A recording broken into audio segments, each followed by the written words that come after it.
আমি 750 আমলকি নিয়ে নিয়েছি।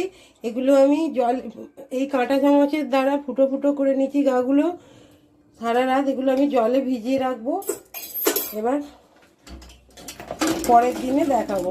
এবার জলে ভিজিয়ে রেখেছিলাম, এবার আমি এগুলো জল থেকে ছেঁকে তুলে নেবো, ঘষে নেবো, নিয়ে তারপর আদাটা আমি ঘষে নিয়েছি, এবার রস বার করে নেবো চিপে। জ্বালিয়ে দিলাম, কড়াইটা বসিয়ে দিলাম।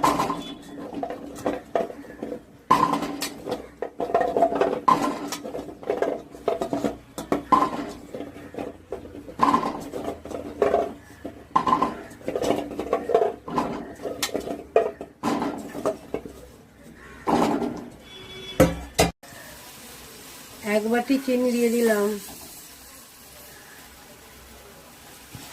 এক বাটি চিনি আমি এখানে দিয়ে দিলাম।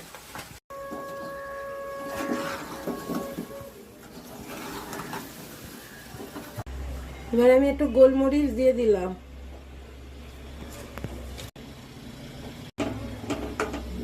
আমার এটা এবার আমি এটা রেখে দেবো, ঠান্ডা হলে বয়ামে ভরে নেব। এই দেখুন আমি এই কড়াই থেকে জারে তুলে নিলাম। ওই আমলকির মোরব্বা এইভাবে করবেন। রেসিপি ভালো লাগলে লাইক শেয়ার কমেন্ট করবেন, আর ফেসবুক থেকে দেখলে ফলো করবেন।